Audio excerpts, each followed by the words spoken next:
Subscribe कीजिए India growing military power channel को और बेल आइकॉन को दबाइए डिफेंस संबंधित न्यूज और वीडियो सबसे पहले पाने के लिए।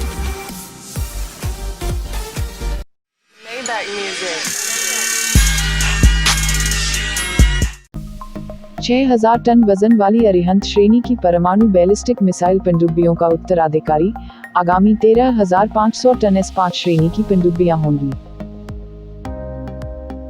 और जब ये परियोजना वर्तमान में ड्राइंग बोर्ड पर है, तब इस वक्त कुछ उपकरणों का पहले ही ऑर्डर दिया जा चुका है और प्रयास किए जा रहे हैं कि इन पनडुब्बियों में स्वदेशी उपकरणों की इस्तेमाल ज्यादा से ज्यादा हो, कम से कम 80% से अधिक। अरिहंत श्रेणी पनडुब्बियों की 83 मेगावाट का प्रेशराइज्ड वाटर रिएक्टर की क्षमता को बढ़ाकर 190 मेगावाट तक किया जाएगा। नई तकनीक और डिजाइन की मदद से इन पनडुब्बियों को 6,000 किलोमीटर रेंज की 16 के 6 सबमरीन लॉन्चड बैलिस्टिक मिसाइलों से लैस करने की योजना है, जो पहले से ही 2007 में DRDO की उन्नत नौसेना प्रणालियों की प्रयोगशाला द्वारा विकास शुरू कर चुकी थी। अदानी समूह द्वारा पनडुब्बी की ढांचे के लिए एक नई स्टील सामग्री विकसित की जा रही है, जो S-5 पनडुब्बियों को जबरदस्त दबाव का सामना करने में सक्षम बनाएगी और इसके प्रदर्शन को बढ़ावा देने के लिए कुछ सोनार विरोधी क्षमताएं होंगे।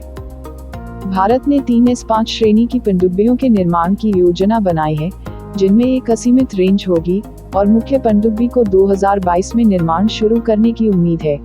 क्योंकि 2 निर्माणाधीन अरिहंत श्रेणी की S-4 और S-4 स्टार परमाणु पनडुब्बियों को 2022 तक लॉन्च कर दिया जाएगा, जिससे उन दोनों के ड्राई डॉक खाली हो जाएंगे, जहां पर S-5 पनडुब्बी की निर्माण शुरू किया जा सकेगा।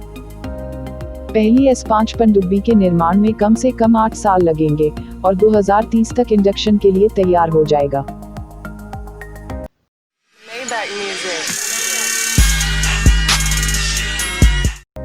भारतीय वायुसेना का एक Su-30 फाइटर जेट वर्तमान में रिफिट किया जा रहा है। आगामी रुद्रम 3 के कैप्टिव फ्लाइट ट्रायल को अंजाम देने के लिए रुद्रम 3 एक low observable precision guided tactical air launch cruise missile है,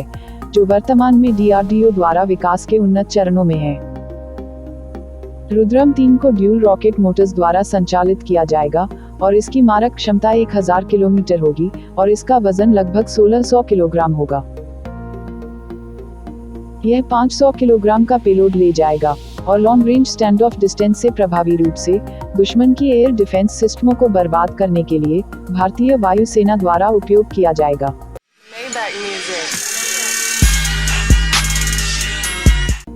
लगभग 13,000 करोड़ रुपए की लागत वाली 6 स्टील्थ अगली पीढ़ी के मिसाइल वशिप के निर्माण के लिए प्रस्ताव का अनुरोध जुलाई 2019 में जारी किया गया था और बहुत स्पष्ट संकेत हैं कि परियोजना जल्द ही एक खुली प्रतियोगिता के लिए सौंपी जाएगी। भारतीय निजी कंपनियों और सार्वजनिक क्षेत्र के शिपयार्डों के बीच ये प्रतियोगिता होगी। उन्हें विदेशी कंपनियों से डिजाइन और प्रौद्योगिकी के संबद्ध हस्तांतरण पर परामर्श के लिए अनुमति दी जाएगी।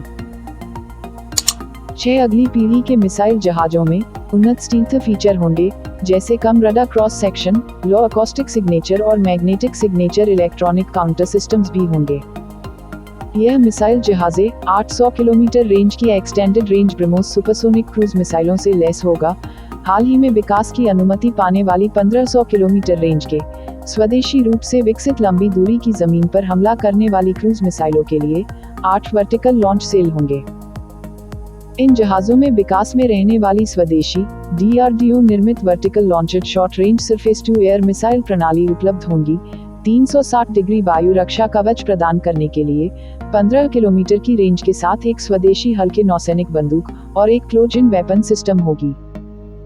इन उच्च गति वाले 2500 टन के जहाजों में दुश्मन के विमान वाहक पोतों को डुबोने की क्षमता होगी।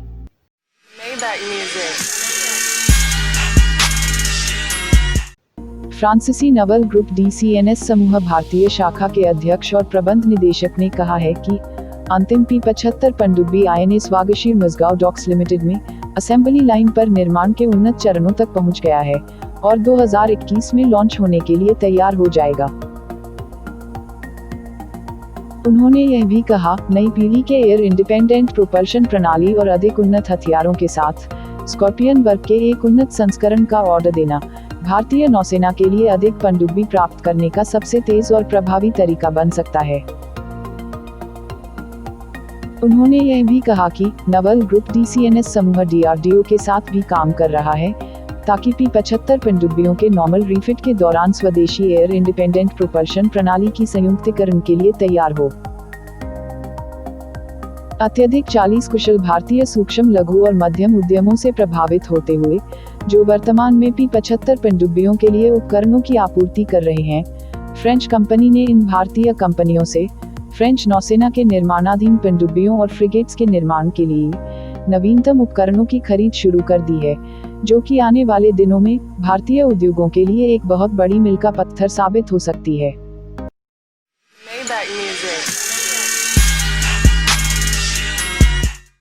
हाल ही में की गई F-18 सुपर हॉर्नेट ब्लॉक 3 का नवीनतम स्काई जंप टेस्ट केवल भारतीय नौसेना के विमान वाहक पोतों से प्रभावी ढंग से संचालित करने के लिए एक शुरुआत है, और यह भारतीय नौसेना के फाइटर जेट सौदे को जीतने के लिए बोइंग के लिए पर्याप्त हो सकता है। नौसेना ने भारतीय वायुसेना को हाल ही में पत्र लिखकर ये प्रस्ताव दिया है कि नेवी के करियर आधारित लड़ाकू जेट खरीद के साथ वे अपने 114 MMRCA कार्यक्रम को एक साथ जोड़ दे। भारतीय नौसेना 2026 में स्वदेशी ट्विन इंजन डेक आधारित फाइटर का भी परीक्षण करेगी। डसॉल्ट की राफेल M2000 साल के बाद से ही फ्रेंच विमान वाहक पोत से काम कर रहा है, और ये पहले ही अमेरिकी विमान वाहक पोत के ऊपर से लॉन्च और उतर चुका है, और फ्रेंच नौसेना अमेरिकी नौसेना के साथ उच्च स्तर की अंतरीय तालमेल की क्षमता बनाए रखती है। वायुसेना के लिए 114 राफेल का ऑर्डर और नौसेना के लिए 36 नौसैनिक वर्षन के राफेल को एक साथ ऑर्डर देना दोनों सेवाओं के लिए प्रति विमान लागत कम करेगा, और अतिरिक्त भारत के जरूरत वाली परिवर्तनों के लिए कोई अलग से पैसों की भुगतान करने की आवश्यकता नहीं होगी, जबकि बाद में स्वदेशी ट्विन इंजन डेक आधारित लड़ाकू विमान के साथ भारतीय नौसेना की ज्यादा ऑर्डर को पूरा किया जा सकेगा।